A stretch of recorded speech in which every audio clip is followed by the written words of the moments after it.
Actually শুরু হয়ে গেছে 7:15-র দিকে আন্দাজ সকাল। এটা আমাদের শিলাছড়ি বয়েজ হোস্টেল, এটা হচ্ছে আমাদের শিলাছড়ি এইচ স্কুল।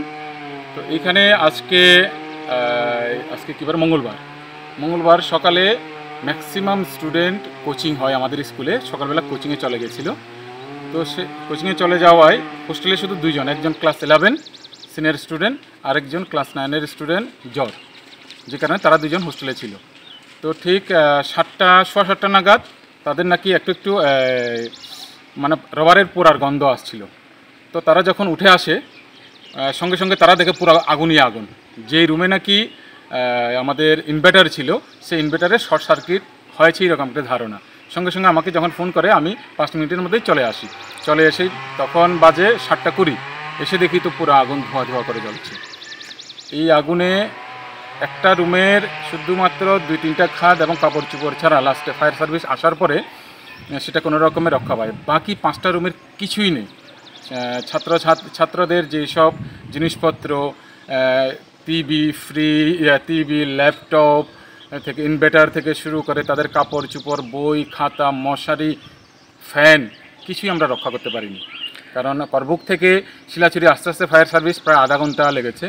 যদি আমার মনে হয়েছিল যদি শিলাছড়িতে আমাদের একটা ফায়ার সার্ভিস স্টেশন থাকতো, হয়তোবা একটা বা 2টা রুম করা গেলেও অন্যগুলো সেভ করতে পারতাম। এটাই আমার কাছে দাবি থাকবে, আমার দাবি থাকবে আপনাদের কাছে, গভর্নমেন্টের কাছে, ডিপার্টমেন্টের কাছে, যে আমাদের শিলাছড়ি এলাকায় যদি একটা ফায়ার স্টেশন হয় তাহলে এরকম আমাদের যে অঘটন দুর্যোগ, যে দুর্যোগ থেকে আমরা কিছু হলেও রক্ষা পাবো, এটা আমার মনে হয়।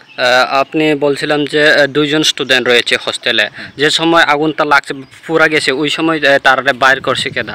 আচ্ছা, তো ফার্স্ট যেহেতু তারা বড় ছাত্র, ক্লাস 11, সে বের হয়েছে, কিন্তু একজন যে নাকি 9-এ ছিল খুব জ্বর, তাকে ডাক্তার দেখানো হয়েছে কালকে, সে জ্বরে ঘুমাচ্ছিল। হট করে যখন সেও গন্ধ পেয়েছিল নিজেই দৌড়িয়ে আসার চেষ্টা করেছিল, কিন্তু তখন দেখা যায় গেটের মধ্যে অলরেডি একটু আগুন লেগে গেছে।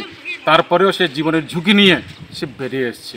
যখন আমি আসি তখন সবাইকে দেখি আমার যে ছাত্ররা সবাই সেফ আছে। প্রথমে এসে আমি এটা দেখলাম যে ছাত্ররা সবাই সেফ কিনা, এসে দেখলাম সেফ মোটামুটি। টোটাল ছাত্র কয়জন থাকে হোস্টেলে? এখানে 51 জন থাকে টোটাল ছাত্র, 6 to 10 50 জন, 11-এ একজন আছে, 51 জন টোটাল। আপনার পরিচয়?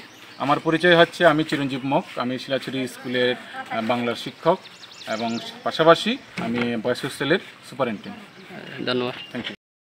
কতটুকু পারা যায় আমরা বই, খাতা, কলম এগুলো আমরা সহযোগিতার হাত বাড়াবো।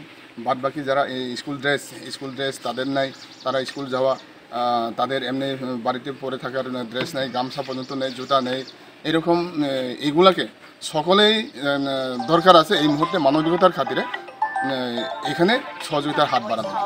তো আমি সবার কাছে অনুরোধ করব, এখন আমরা তাদেরকে শিফটিং করেছি একটা কমিউনিটি হলে, ওইখানেই তারা একটা কমিউনিটি হলে 51 জন স্টুডেন্ট এখানে থাকবে।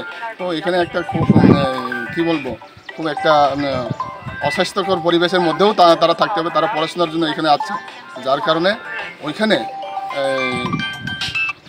থাকার জন্য যে সমস্ত সুবিধাগুলি প্রয়োজন, জল, কাঁচা টয়লেট এবং টেম্পোরারি যে বাউন্ডারি ওয়াল, সেগুলি যদি করে দেওয়া হয় তাদের জন্য খুবই ভালো হবে এবং আমাদের বাচ্চারা সুরক্ষিত থাকবে।